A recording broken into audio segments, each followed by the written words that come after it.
going to do a throwback to 2 years ago. I did this soap, and then last year I kind of just did a variation, but I actually preferred this one more, so I'm going to do this one again. This is called Pot of Gold. It's for St. Patrick's Day. I'm going to do 6 layers of colors plus a little bit of a cloud on the top and a pot of gold that is made with soap dough. I'm using bergamot as a fragrance oil. Not only is it appealing to most people, but it's also extremely easy to work with. It'll keep my batter fluid for the time that I need it fluid, and it will allow me all that time to work. I already poured off my soap batter that I'm going to use for the piping, and now I am just going to pour 6 containers with equal amounts of soap batter.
Okay, I'm going to take a little break from layering, and I'm going to get my white ready. This is for piping. I'm going to pipe the clouds with this, so I want to give it a chance to set up a little bit before I get to it, so I don't have to wait extra time for it to be in the right consistency to pipe.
this piping bag ready. All this piping bag are ready.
It's taken over 35 minutes to get this soap in the mold, so I will definitely be editing this video and speeding up the process to make it watchable.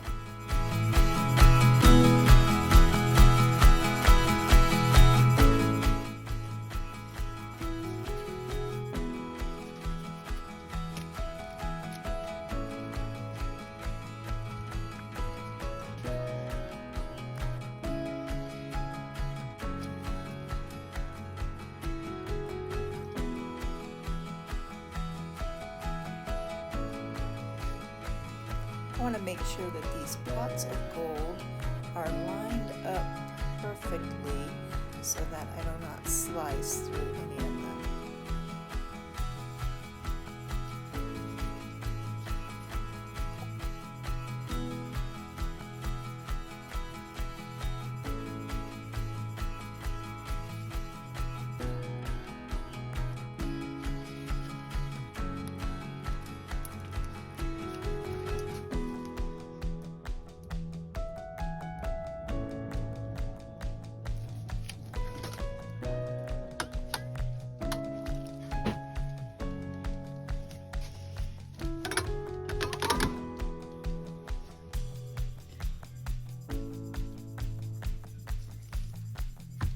Moment of truth.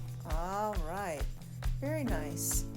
Layers aren't perfect, but that's because I'm pouring without letting the soap completely set up between layers. I think it looks great. Colors are vibrant. You can see all of them.